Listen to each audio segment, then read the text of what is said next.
इस लेक्चर में हम सिमेट्रिक और स्क्यू सिमेट्रिक मैट्रिक्स को डिस्कस करेंगे। तो देखते हैं सबसे पहले सिमेट्रिक मैट्रिक्स। सिमेट्रिक मैट्रिक्स ऐसा मैट्रिक्स होता है जो कि स्क्वायर मैट्रिक्स हो, और वो सिमेट्रिक मैट्रिक्स होगा अगर उसका ट्रांसपोज लिया जाए और आंसर उसी के इक्वल आ जाए, यानी हम ट्रांसपोज भी ले लें और मैट्रिक्स में कोई फ़र्क भी ना पड़े, वही आंसर आ जाए। तो ऐसे मैट्रिक्स को हम सिमेट्रिक मैट्रिक्स कहते हैं। यहाँ पे हमने जैसे ए मैट्रिक्स लिया, ये इसकी जनरल फॉर्म है। इसका मतलब है ए आई जे कोई भी एंट्रीज हो सकती हैं, हम कोई भी एंट्रीज लें, ऐसी एंट्रीज लें लेकिन जिनका ट्रांसपोज लिया जाए तो आंसर ए के इक्वल ही आ जाए। तो ऐसे मैट्रिक्स को हम सिमेट्रिक मैट्रिक्स कहेंगे। कुछ एग्जाम्पल से समझते हैं इसको। जैसे हमारे पास ये 2x2 का मैट्रिक्स है, अगर हम इसका ट्रांसपोज लें तो आंसर इसी के इक्वल आएगा, कोई चेंज नहीं आएगा। ये 3x3 का मैट्रिक्स है, अगर हम इसका ट्रांसपोज लें तो भी यही मैट्रिक्स आ जाएगा, इसमें भी कोई चेंज नहीं आएगा। तो ये सिमेट्रिक मैट्रिक्स है। ये हमारे पास 4x4 का मैट्रिक्स है, और अगर हम इसका ट्रांसपोज लेंगे तो आंसर इसी के इक्वल आएगा। हम ट्रांसपोज ले भी लेंगे फिर भी वही वैल्यू आ जाएगी, इसलिए ये सिमेट्रिक मैट्रिक्स हैं। अब हम स्क्यू सिमेट्रिक मैट्रिक्स को डिस्कस करते हैं।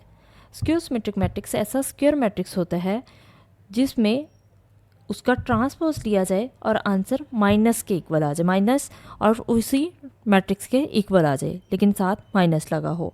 जैसे यहाँ पे हमने एक जनरल फॉर्म में मैट्रिक्स लिया है ए मैट्रिक्स, और ये ए आई जे इसकी जनरल एंट्रीज हैं, और n बाई n मैट्रिक्स का n बाई n ऑर्डर है यहाँ पे, और ऑर्डर क्या है, n बाई n का मतलब है कि नंबर ऑफ रोज और कॉलम्स इक्वल हों। और जब हम इसका ट्रांसपोज लें आंसर उसी मैट्रिक्स के इक्वल आए लेकिन साथ माइनस आ जाए। इसको एग्जांपल से समझते हैं। जैसे हमारे पास एक एग्जांपल ले ली हमने, बी ये मैट्रिक्स ले लिया है। अब हमने क्योंकि इसको स्क्यू सिमेट्रिक प्रूव करना है तो इसके लिए हमें देखना होगा, इसका ट्रांसपोज लेना होगा। तो इसका ट्रांसपोज ले लेते हैं। ट्रांसपोज में हमने क्या किया कि फर्स्ट रो को फर्स्ट कॉलम बना दिया, इसी तरह से सेकंड रो को सेकंड कॉलम और थर्ड रो को थर्ड कॉलम बना देंगे। ये हमारे पास इसका ट्रांसपोज आ गया। अब ट्रांसपोज आ चुका है, आइडेंटिटीज वही हैं, एंट्रीज इसकी वही हैं, लेकिन इसमें साइन का फ़र्क है।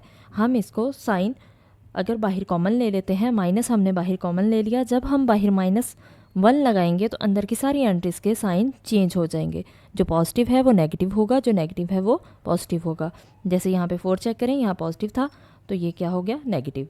ये -1 था तो क्या हो गया, +1। इसी तरह से सारी एंट्रीज के साइन चेंज हो गए। अब यहाँ पे देखें, क्या ये मैट्रिक्स वही बी मैट्रिक्स है? यस, ये वही बी मैट्रिक्स है, इसलिए हम इसकी जगह बी लिख सकते हैं। और ये -1 से मल्टीप्लाई होगा तो वही -b आ जाएगा।